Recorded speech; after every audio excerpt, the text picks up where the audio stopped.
All right, we're gonna set up the PlayStation 5.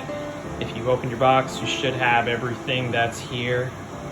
There's the tower, there's the base, we have the power cord, controller charger next to the controller, and also the HDMI cord. This should be a pretty simple setup. I just got rid of my PS3, and I think the setup for this might even be easier. One thing I noticed is that this power cord is not as chunky as the PS3 was. I don't know how the PS4 was, but this is not as crazy wide and big the way the PS3 was. Like, imagine trying to put this into your outlet. That type of size. Like, yay big. It's crazy. So let's get into it.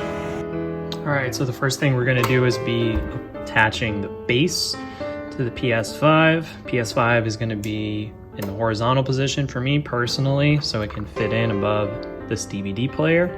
I have this back part here with these little hooks, and in the instruction manual it says to just make sure the hook is in the position as illustrated below, and they have an image there before attaching the base to the console.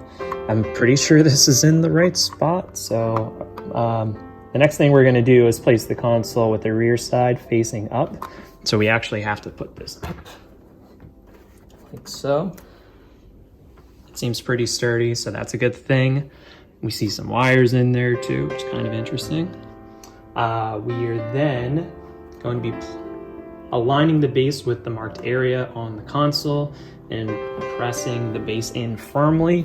So we see that on the PS5, we have all of these shapes here, typical PlayStation shapes, square, X, circle, triangle, so on and so forth. It looks as if we need to line up the two squares with this. So we have square 1 on the left.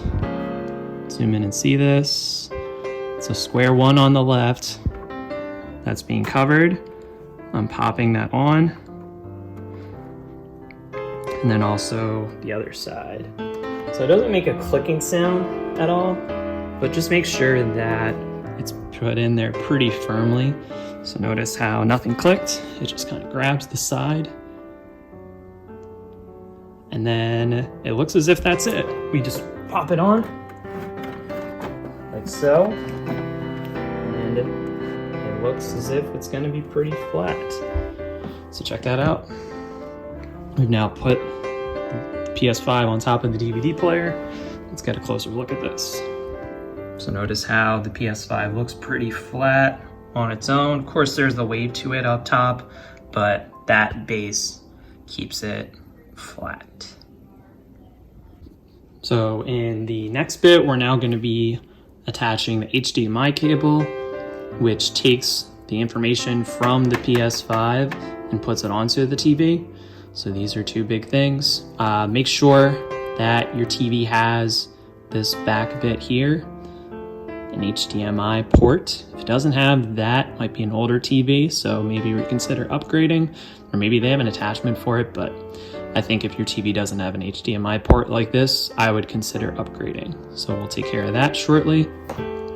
We'll also take a look at sending power to this thing, so electricity going into the PS5.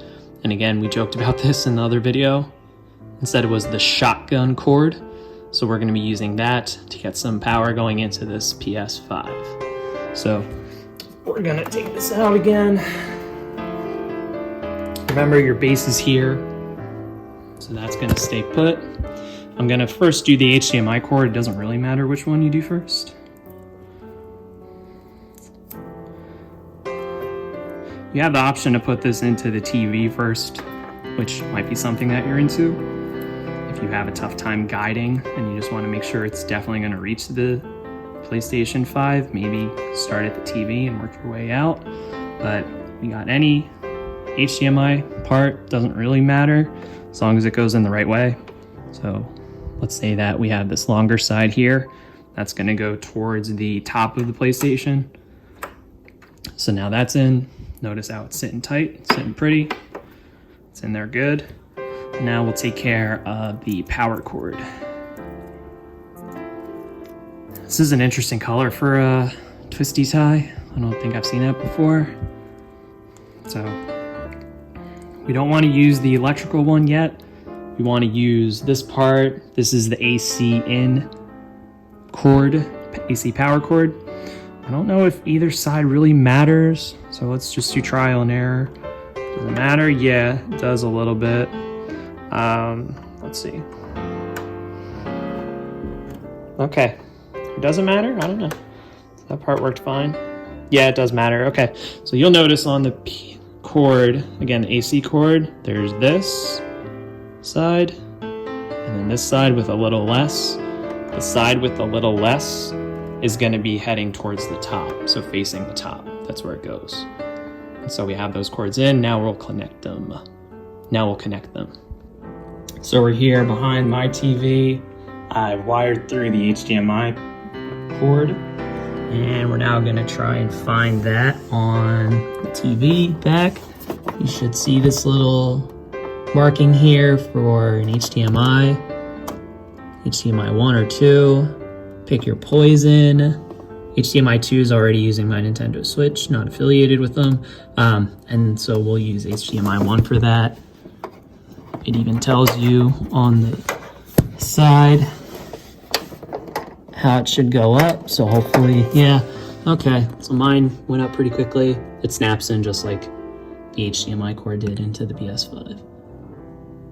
All right, so now I'm here with the other end of the power cord.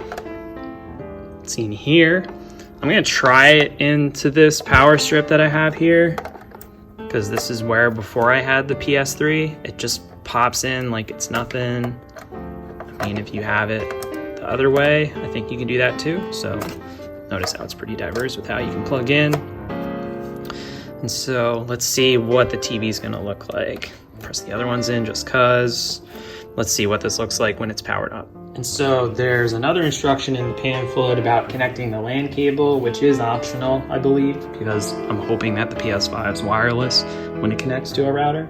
So we're now going to turn on the PS5 console by pressing the power button. Okay. So we have the disk drive here. There should be some indicator that we have power here coming on shortly. And the button we want to press to turn this whole thing on is here. So I see that they haven't changed it since the PS3. We have the blue lights on, which must mean something good's happening. Apparently, if we leave this console idle for 60 seconds, it'll turn off. So if you are doing nothing with it, it'll just turn off. And so we noticed that the light has changed to white. I'm not too sure what exactly that means because I don't have the TV on just yet. But let's connect the wireless controller and get this done. So we have the wireless controller in white. We also have this final cord here, which has, let's look closely, the USB cable. And this is for a Type A port. And then there's just a USB cable. So the Type A port will use this. So this is going to go into the system itself. This is to charge the controller, so that's a big deal. So you might have to make sure the USB symbol is facing up to show that it's going in. And we're going to use the other part to plug it into the top of the controller, seen there. And so we have to press the PlayStation button to turn it on. So notice how it was orange and then went to blue when you hit the button. So that means that we're in good shape. So let's see what it looks like when it's on the TV. So we have this TV on now. Let's make sure we're on the right HDMI. That's a big deal.